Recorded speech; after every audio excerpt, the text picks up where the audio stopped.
Hello, good morning friend students. How are you? सब अच्छे हैं? ठीक है। इससे पहले ऑनलाइन क्लासेस चालू करें उससे पहले जितने भी यहाँ पे बच्चे स्टूडेंट्स हैं सब अपने व्हाट्सएप पे अटेंडेंस देंगे। ठीक है, फिर उसके बाद हम आज की जो ऑनलाइन क्लासेस है वो आगे की तरफ बढ़ाएंगे। तो सब अपने अपने अटेंडेंस दें व्हाट्सएप पे। हो गया अटेंडेंस का काम। फिर इसके बाद हम इससे पहली वाली जो कक्षा थी, जो क्लास थी, उसमें हम लोगों ने हिस्ट्री का जो फर्स्ट चैप्टर है उसके बारे में पढ़ा था कि जो हिस्ट्री है, जो इतिहास है, वो हमारी किस रूप में सहायता करती है और इतिहास को जानने के लिए हमारे पास में कौन कौन से स्रोत हैं। तो इतिहास को जानने के लिए हमारे पास में मुख्य रूप से दो स्रोत है। पहला कौन सा था? आर्कियोलॉजिकल सोर्सेस, और दूसरा जो है वो क्या है? लिटरेरी सोर्सेस, अर्थात पुरातात्विक स्रोत। और दूसरा कौन सा था आपका? साहित्यिक स्रोत। तो हम लोगों ने इसके बारे में एक जो इंडेक्स है बनाकर हम लोगों ने इसे समझाया था मैंने। ठीक है, अब आगे हम एक एक करके पढ़ते हैं कि कौन कौन सी हमारे पास में आर्कियोलॉजिकल सोर्सेस हैं जिसके माध्यम से हमें इतिहास के बारे में मालूम पड़ता है। ठीक है, पहला है आर्कियोलॉजिकल सोर्सेस अर्थात पुरातात्विक स्रोत। तो पुरातात्विक जो स्रोत है इसके अंदर कौन कौन सी चीजें सम्मिलित है?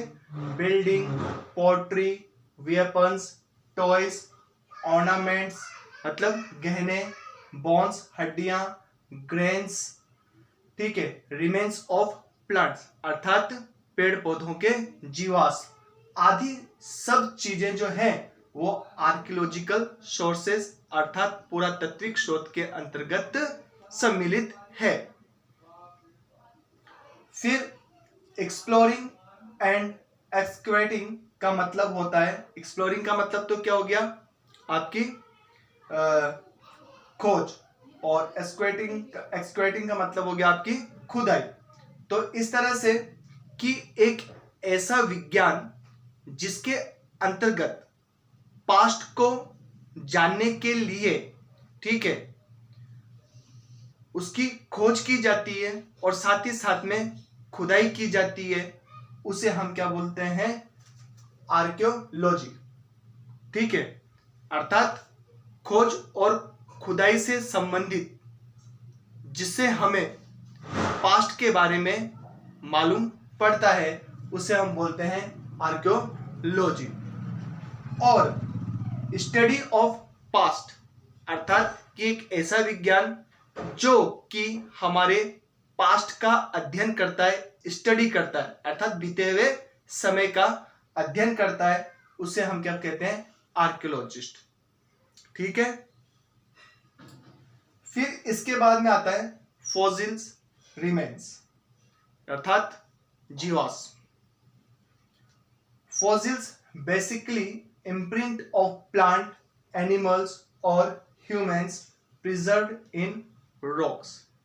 इसका मतलब यह है कि जो जीवाश्म है मुख्यतः पेड़ पौधे, जीव जंतु और चट्टानों में संरक्षित मानव के निशान हैं।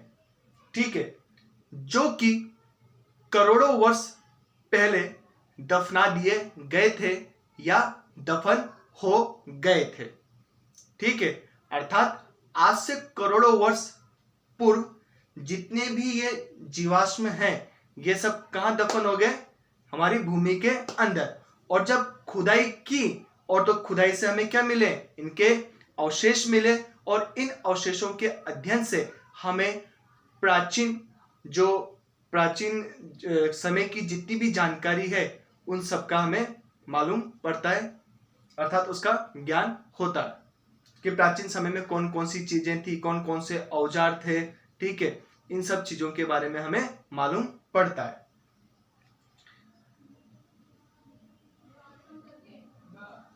Tools and implement. इसका मतलब यह है कि जो हम खुदाई करते हैं तो खुदाई करते समय क्या मिलते हैं, हमें विभिन्न प्रकार के औजार और उपकरण मिलते हैं।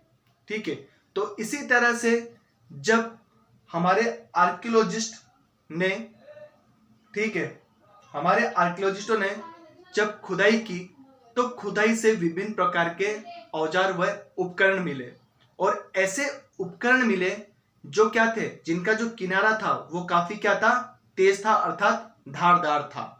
और साथ ही साथ में ऐसे चक्कू मतलब नाइफ मिले जो एकदम ब्लेड की जैसे थे, धारदार, एकदम धारदार। ठीक है, और खड्डे करने वाले औजार और इसी से मिलते जुलते कई औजार मिले।